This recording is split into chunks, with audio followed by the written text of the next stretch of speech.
അതെ, നിങ്ങളൊക്കെ എത്ര പറഞ്ഞാലും ഞങ്ങൾ ഇങ്ങനാണ്.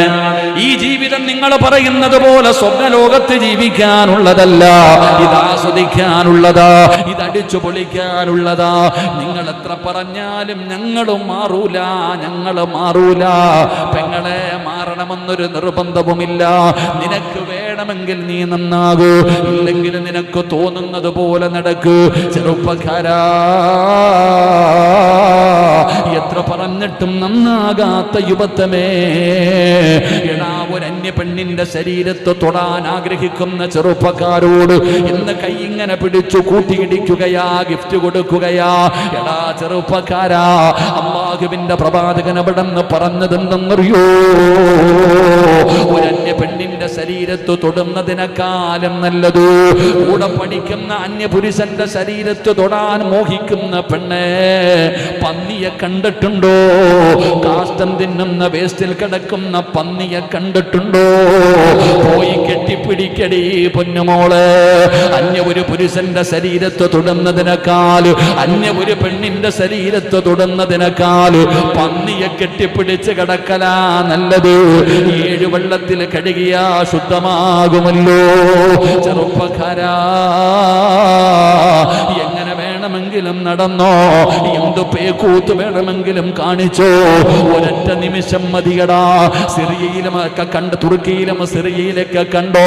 പടച്ചവനെ, എന്തെങ്കിലും എത്രയോ മോഹങ്ങളും ആഗ്രഹങ്ങളും സ്വപ്നങ്ങളുമായി കഴിഞ്ഞവരാട് ഒറ്റ നിമിഷം കൊണ്ട് തീർന്നില്ലടാ ചെറുപ്പക്കാരാ.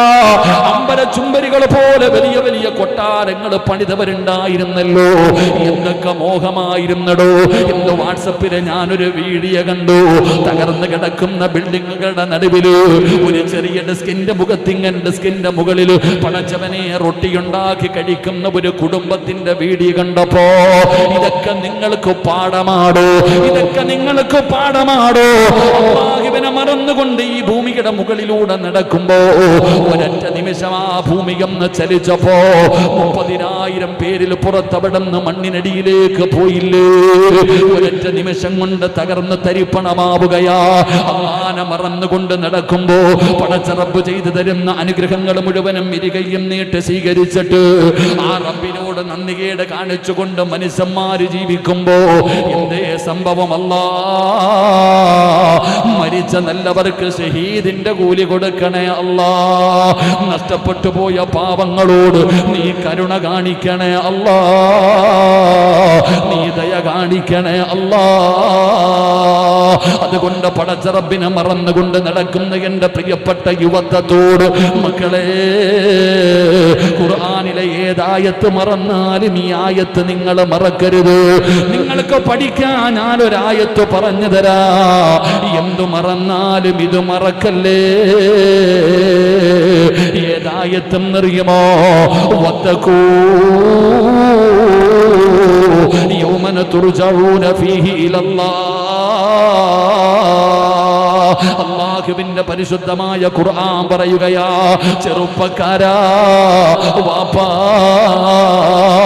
പടച്ചവനെ, ആർഭാട വിവാഹങ്ങള്, റബ്ബേ വലിയ മലയാളിയാണ്, നാട്ടുകാരുടെ മുമ്പിൽ അറിയപ്പെടുന്നവനാ. പക്ഷേ തന്റെ വീട്ടിലൊരു വിവാഹം വരുമ്പോ എന്തൊക്കെ പേക്കൂത്തുകളാണ്. ഈ സമുദായത്തെ നാണം കെടുത്തുന്ന രീതിയിലാണ് പടച്ചവനെ വസ്ത്രധാരണകൾ പറയണ്ടല്ലോ. അല്ലാഹുവിനെ മറന്നുകൊണ്ട് നടക്കുന്ന എല്ലാവരോടും അല്ലാഹു പറയുകയാ, പോകടാ ചെറുപ്പക്കാരാ, ഓന്തോടിയാ എവിടെ വരെ പോകുമടാ? നീയൊക്കെ പോയാ എവിടെ വരെ പോകാനാ? ഈ ദുനിയാവിന്റെ ഏത് മൂലയിൽ നീ പോയാലും പെങ്ങളെ, എങ്ങനെ വേണമെങ്കിലും നടന്നോ. ഫർദയും ധരിച്ച് ഫർദ ഊരി തലയിൽ കെട്ടി വേണമെന്ന് നടന്നോ. എന്ത് വേണമെങ്കിലും കാണിച്ചോ. നിന്റെ കൂടെ ആളുണ്ടല്ലോ. എങ്ങനെ വേണമെങ്കിലും നടന്നോ.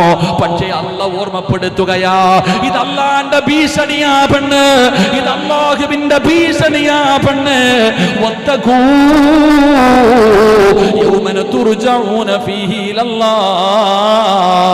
നീയൊക്കെ എവിടെ പോകാനാടി? നീയൊക്കെ എവിടെ പോകാനാടാ ചെറുപ്പക്കാരാ?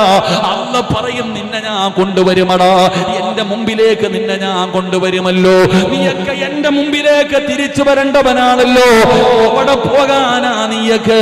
നിന്നെ ഞാൻ എന്റെ മുമ്പിലേക്ക് കൊണ്ടുവരുമല്ലോ. ഞാൻ ഒരുക്കി വെച്ചിട്ടുണ്ട്, നിനക്കൊക്കെ വേണ്ടി ഞാൻ തയ്യാറാക്കി വെച്ചിട്ടുണ്ട്. അല്ലാഹുവിന്റെ പരിശുദ്ധമായ ഖുർആനിന്റെ ആയത്തുകൾ കേട്ടു പരിഗണിക്കാതെ നടക്കുന്ന മനുഷ്യ, അല്ലാഹു പറയുകയാ, ഇന്നാ മിനൽ മുജ്രിമീന അല്ലാഹുവിന്റെ വിശുദ്ധമായ ഖുർആൻ പറയുകയാ, നരകം ഞാൻ ഒരുക്കി വെച്ചിട്ടുണ്ട്, നിങ്ങൾക്ക് കഠിനമായ ശിക്ഷകൾ ഒരുക്കി വെച്ചിട്ടുണ്ട്. ഭയാനകമാണ് ചെറുപ്പക്കാരാ, നരകത്തിന്റെ ശിക്ഷ വല്ലാത്ത കഠിനമാ. റബ്ബേ